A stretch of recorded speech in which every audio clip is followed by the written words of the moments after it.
Hello, and welcome to the darkest timeline.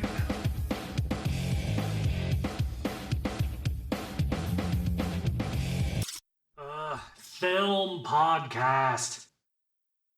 I'm David. I'm Dylan. I'm Ian. And we are three friends that should know better. We don't. Are we really friends anymore? Oh, you know, some days I wonder. So we have set out to watch a series of terrible, terrible movies. Just. Oh my god. Let us explain it. We're the darkest timeline.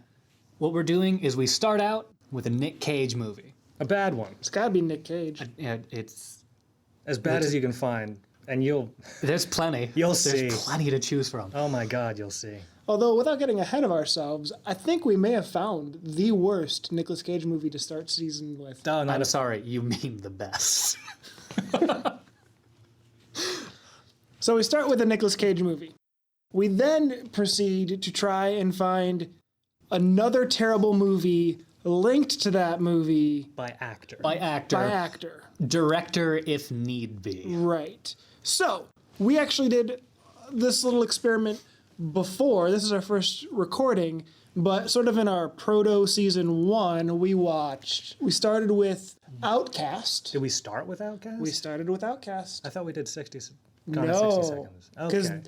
Outcast, we started with Nicolas Cage. This is kind of when we were figuring things out. Wasn't even a Nicolas Cage movie. Starred Hayden Christensen As as an Templar? an opium-addicted Templar from the Crusades. heck yeah, turned Chinese bandit. Turned Chinese bandit. So you can't go wrong with that. Also, he ain't that bad in it. He's not. Gonna say. So then Nicolas Cage was in that, and we're like, hey, we should just turn this into a thing, right? So Nicolas Cage connected us to Gone in 60 Seconds, It's a phenomenal movie. which was a storm. He just mailed that in, let me tell you. He did nothing for that movie. He had one solid when he was going to get the old Shelby Mustang. He had his little hand motion moment. We got 1 ounce of Cage in that movie, and we got a pound. Sometimes that's all you need. Yeah, we got a pound of garbage. But from there, we decided. Angelina Jolie had blonde dreads. Angelina Jolie was a train wreck. We thought, you know what else she was a train wreck in? Hackers. She's amazing in Hackers. Well, She's still touching the table. She's topless in Hackers. That definitely helped. Yes, Yeah. it did. But she was, yeah, oh man. So Hackers was awful, but you know, it was kind of a cult. Awesomely awful. I think we classed the it up a little best bit kind too of much. Johnny Lee Miller being an American is something great because he is the nerdiest American. But dear audience, I want to tell you, the darkest timeline took a very horrible turn after Hackers. Because you know who else is in Hackers? Matthew Lillard. Matthew f***ing Lillard. Who is amazing in Hackers because he never wears normal clothing ever. And when he tries, it doesn't look right. And he quotes the Bible. And you would think, okay, what's the worst movie Matthew Lillard is in? And you might go, Scooby-Doo. Scooby-Doo. Wrong. Or Scooby-Doo 2. You would be so f***ing wrong if you chose Scooby-Doo 2 because there is a Jesus. third in a trilogy. Actually, a quadrilogy. Quadrilogy. 4 straight to DVD, No. VHS. I think the first 2 went to theaters. I think. Maybe. We're not the gonna second check. 2 definitely didn't. But Ghoulies movies. Ghoulies 3. Ghoulies go to college. Which Matthew Lillard is almost not in. He has probably 2 lines, but Ghoulies 3. He has one line. He has one line. He has one legitimate line? He says, I don't even remember whatever their frat is, are Yank Kings. They are Yank Kings. Yanking in that movie Doesn't matter. We don't have to explain it. There's some glorious lines in that movie like, I swear I'm never going to yank again. But Prince of Yanks. Do not Prince of find Yanks. this movie. Do not go watch it. It's horrible. It's However- hard to find. It's really hard to find unless you're into What? Eva LaRue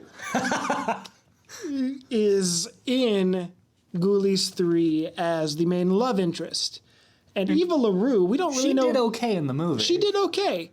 We thought, what else could she be in? Turns out It's not like she was given much. No. she's in a whole bunch of stuff we chose not to watch. There was some Hallmark stuff. Don't wanna watch any It of seems that. like everyone who's in a bad movie eventually makes it to CSI. There's a certain level of bad movie we don't want to watch because it's just going to be some weird pouty Hallmark movie or some Right. lifestyle network thing. And We don't need that. We don't need that. But then we found Eva LaRue in The critically acclaimed, RoboCop 3.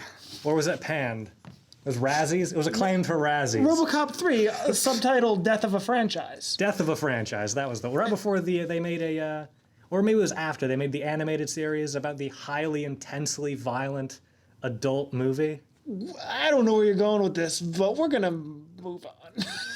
No, it's a RoboCop. There was a RoboCop 3 There was a movie. there was a RoboCop animated Yes, there was a series. RoboCop 3 movie. I know what? I'm trying to forget it. No, there was the animated series of RoboCop. Oh. Which, I mean, why didn't would they know about that? It was kid friendly. It was, RoboCop saving Detroit. No. But yeah, that's a thing that happened.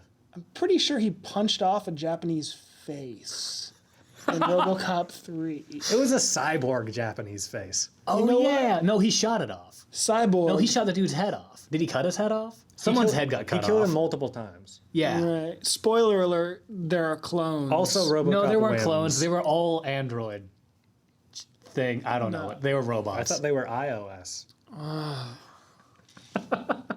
So that brings us to, it turns out RoboCop 3 is definitively the worst movie everyone in that movie had partaken in, save for Eva LaRue, and we couldn't go back to her. No. So That's we- against the rules. There are rules. There's There are rules now? Rule number 1, find a movie. Rule number 2, Well, rule find number a one is find a Nick Cage movie. Rule number 2 is go off of that movie from another actor. You're stealing my thunder. I was so ready to give like a nice, clear, concise, like welcome to Fight Club, darkest timeline thing. Okay, fine. Do it. No, we can cut that. Do Just it. Do your thing. Rule number 1, find a shitty movie. We're Rule not number cutting it. 2. Oh, number 3. Really? Rule number 1, find a shitty movie. Rule number 2, find a crappy actor. Rule number 3, another movie. I was really thinking you were just gonna cut me off there. No, I was letting you go. We wanted to know where that was going. It didn't go anywhere. You find a shitty actor. Don't touch the thing. I'm gonna touch the thing as much as I want, and the thing is not what you're thinking, unless you think it's a table. It's our studio. Yes.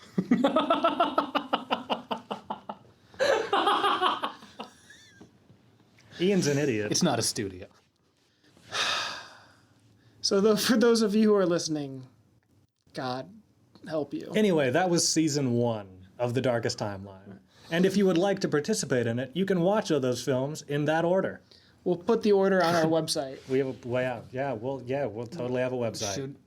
Look for it. 2016. 10-1. Darkesttimeline.com. Taken. So we watched a Nicolas Cage movie to start off our new streak, I should say, because you really don't know when you're going to get backed into a corner here. A Nicolas Cage movie backed by our friend Brett. Poor Brett. He'll be on the show eventually. Eventually. Yeah, probably next time. He's the only one that's married. 1993, a young Nicolas Cage, set to a noir background. Can I go ahead and say a young Nicolas Cage who looks no different than current Nicolas Cage, because Nicolas Cage apparently doesn't age. I think he ages in reverse. Also, not the main character. Michael Biehn of Terminator fame is the main character of this movie. So Michael Biehn is a con man who comes to Los Angeles for some reason. Okay, no, I remember how this movie worked to the best of how this movie worked. It didn't. It didn't. It was stupid. It kind of tricked you into thinking it was an actual movie for the longest time. Anyway, Michael Biehn is a con artist with his dad, and they've been con artists together forever. And he doesn't like his dad. And he doesn't like his dad very much. But You know who his dad hates? His brother. his dad hates his brother, but we don't get not to that Michael yet. Bihn's brother, his dad's brother. His dad's dad brother. hates his own brother. If you're confused, It doesn't matter. you're on the right track. Yeah, and he's portrayed by James Coburn. Is his name James Coburn? Somebody who died in 2002. I believe. Anyway, they do a heist with his father, and he accidentally kills his father during the heist. And his father says something to him about a cake, about his brother having a cake or something, which apparently sparks Michael Biehn into some hunt for his father's brother. Who he didn't know existed. Apparently, as a child, he had known him, but, you know, Michael Biehn probably did drugs. And this is the part where I'm confused because his brother is also a con man Yes. in Santa Monica, California. And if I'm not mistaken, is portrayed by the same actor. Yes. Yeah. With different hair color. With a different hair That's color. it. Was that thing? Yeah. I gotta say, I was confused for about 40 minutes as to whether or not that was just the father in disguise.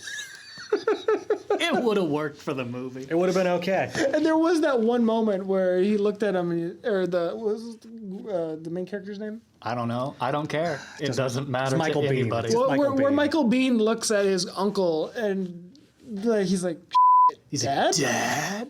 no, I'm your uncle. But here's where the glory comes in because The glory is Nick Cage. the glory is Oh my god. Nicholas Does he have a middle name? Ebenezer Nicholas Ebenezer Cage. Cage. I don't think that's his middle name. You know what? We're gonna roll with it. Okay. He plays like the muscle for the uncle. The crazy muscle. Crazy Muscle, who is With dating the fakest looking hair you have ever seen. and a strange voice, a very strange voice. Hey, you wanna pull a card? Tell you what, if it's a high card, I'll tell you who I am, and if it's a low card, I'll tell you who you are. Jokers. Joker. Hallelujah. Spoilers: his entire deck of cards is Jokers. Also, the entire movie, he actually sounds like that. He does. All right, so let's go into it. What do you think was the best part of this movie?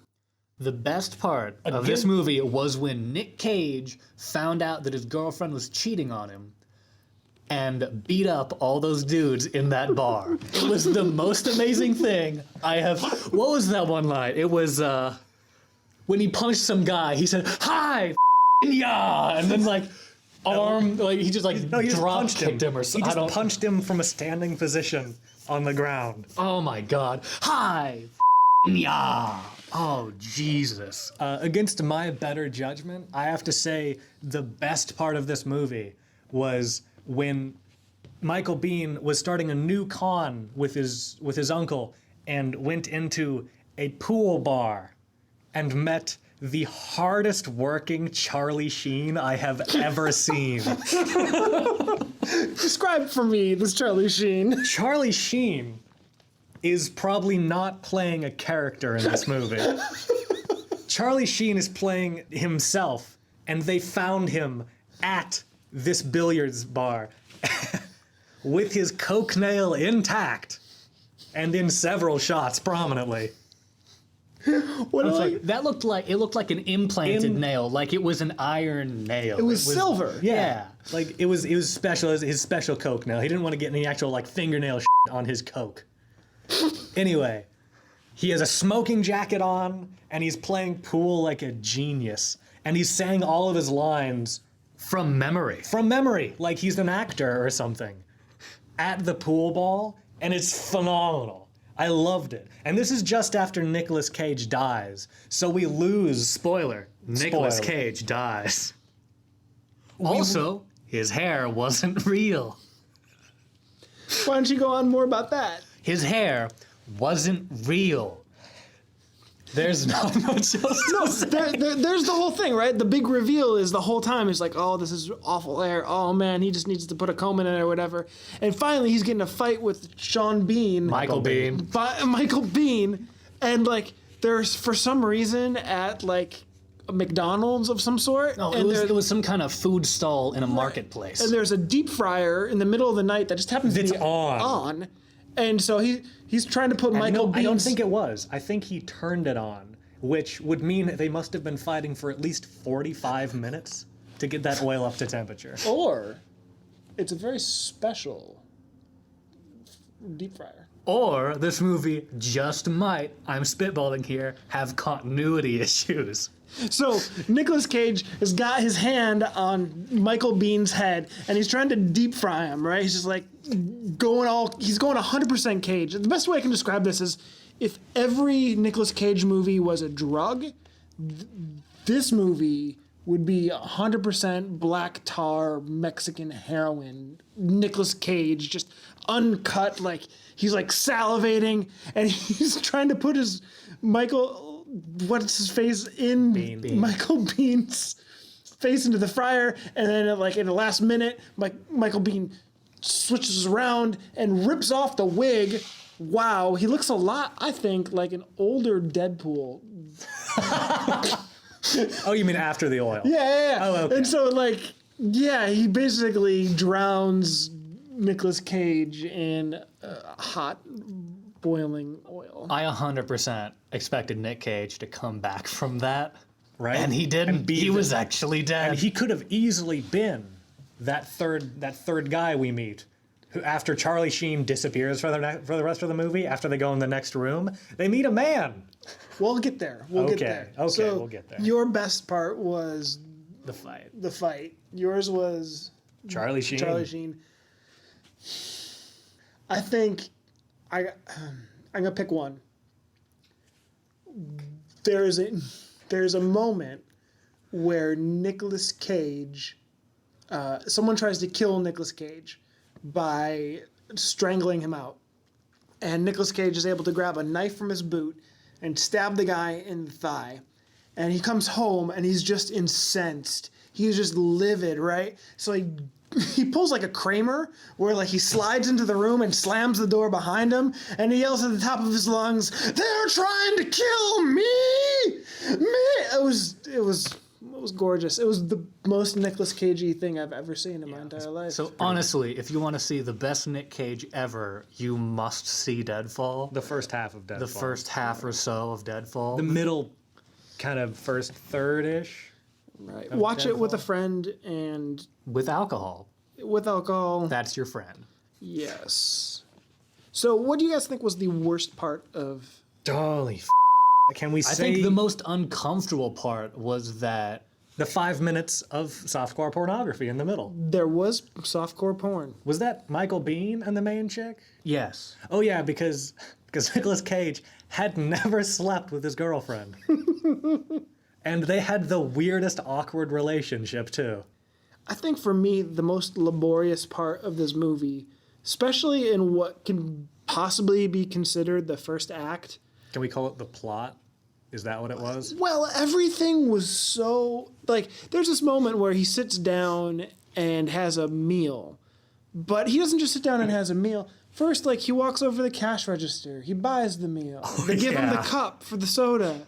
He goes and fills up his soda. And then he sits down, and then they bring him the fries. it was really just they took a camera into a place and filmed the actual process of getting a meal. Right, and there were about 3 or 4 times in this movie where it was just nothing I'm pretty happening. sure the movie was only like 88 minutes long too. Right. So they Needed to pad it. They needed that time to call it a feature. Worst part?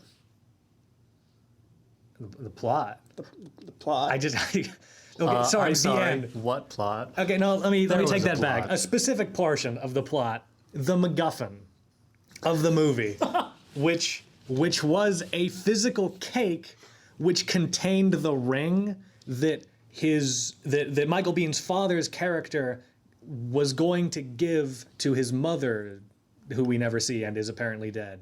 But his uncle stole the ring, and that's what Michael Bihn's father wanted, except it's not.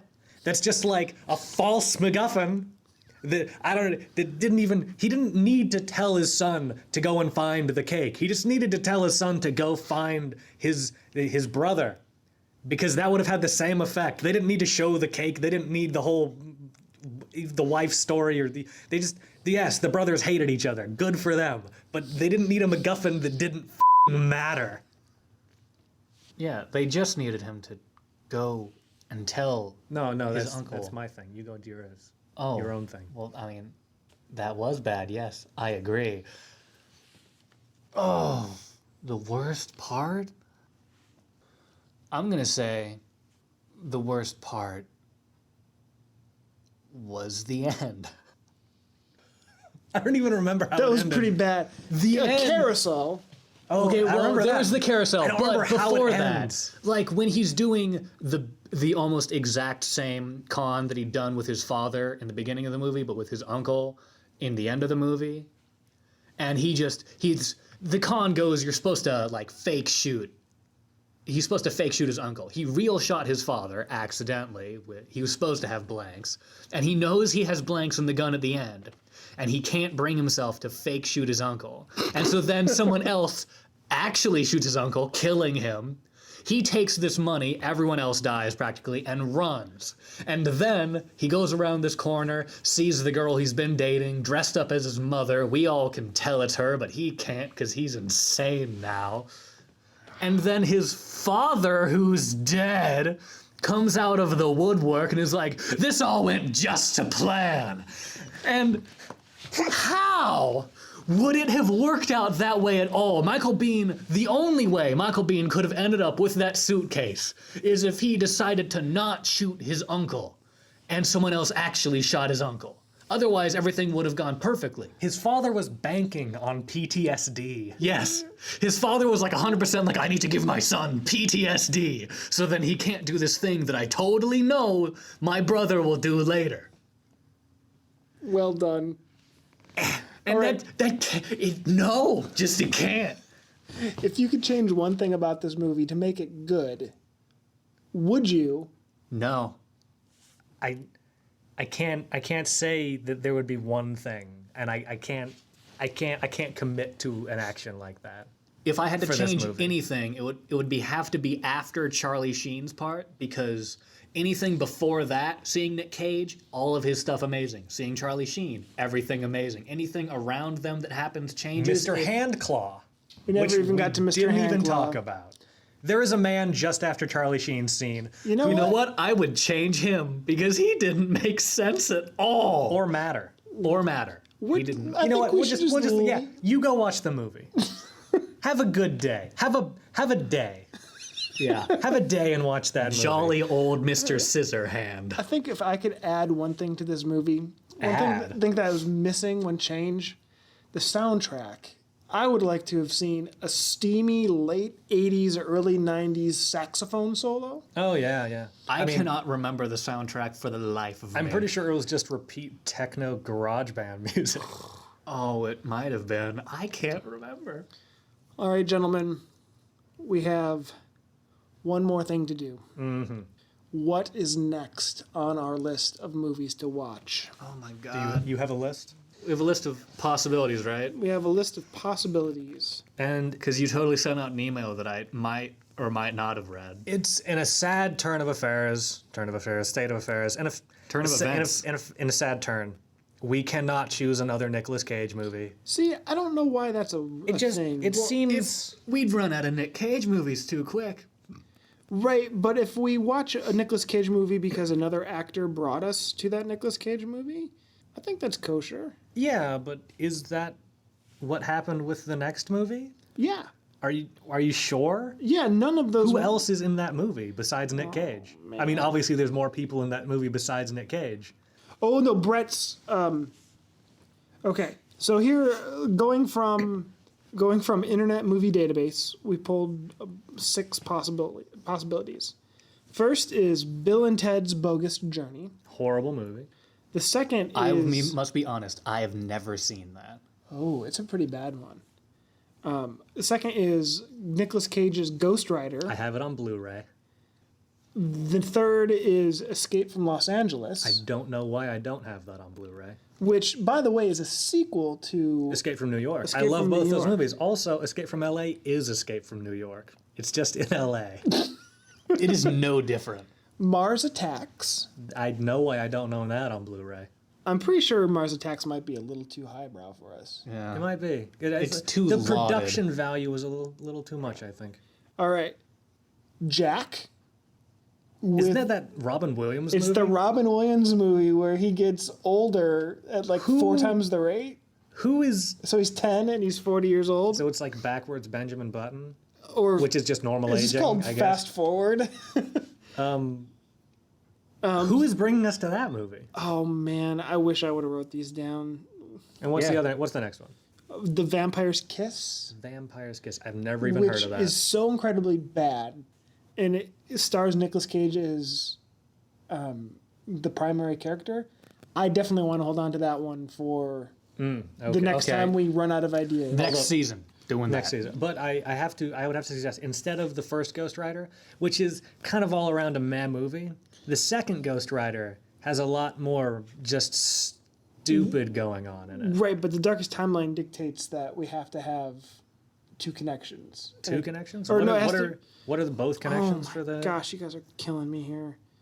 So, you guys just fill with interesting stories about your life. we while we could I- easly cut this.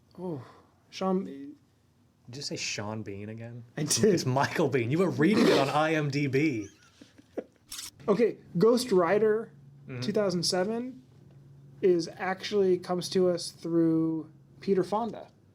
Oh, Peter. Oh, he's the devil in that one, So isn't he? he's the devil in that one. You know what? If we can figure out a way to get to Mystery Man, No, that's one of the things that we can't dictate where this is going to take I know. us. I'm just like hoping to see that scroll through a list someday. I mean, hey, if you want to watch Ghost Rider, we could watch. Have you seen Ghost Rider? No. I have seen it probably a dozen times. Doesn't make it a good movie. I want it to be a mutually shared experience. I of, know, I like, know. What the I can guarantee you, I can turn off any love for that movie. The other thing, too, is that we watch these movies and Should we reveal that? No, we'll be cutting that out or bleeping it. We're not revealing anything. I think we should watch that. Escape from LA. It's so Escape from far. LA. Okay, there may have been a cut at some point, but we've decided on Escape from LA. We're gonna watch Escape from LA, starring. Oh, shit. I need to figure out. This. We're cutting all of this. You chose us. That sounds weird, dude. All right, now we have to go figure out. Okay, let's start this over. Let's start because we had a long break. We have chosen to watch Escape from LA, starring the wonderful Kurt Russell. Whom Dylan could totally remember the name of earlier, and this isn't a second take. Only problem is I'm pretty sure Kurt Russell was not in Deadfall. But who was in? I'm trying to figure out. Oh, Peter Fonda. Peter Peter Fonda is in Fonda. Deadfall. Okay, good. So good. Okay, we can have watch chosen Escape from LA. Escape from LA. Good. There was probably a cut somewhere, and we have chosen Escape from LA. We have chosen Escape from LA because Peter Fonda plays the memorable Pipeline. Pipeline. Oh, he's Pipeline. I remember Oh, Pipeline. Pipeline. We don't know who Pipeline is. And just here's one of the reasons why I'm so excited about this movie. Guess who else is in this movie? Well, Steve Buscemi. Oh, Steve Buscemi. That opens up the whole world of Happy Madison to us. That does, but there's no part of my being that wants to watch any of the really bad Adam Sandler movies. But Con Air. That could, but let's not get ahead of that's for ourselves. another day. That's for another day. Tune in next time where we do a half-assed review of Is this Escape. a review? It's a little bit of a review. kind of. Out of 10 stars, what would you give Deadfall? I'd give it a gloomy 3. A gloomy 3. I would give it a cresting 4.5. I would give it a disingenuous 6.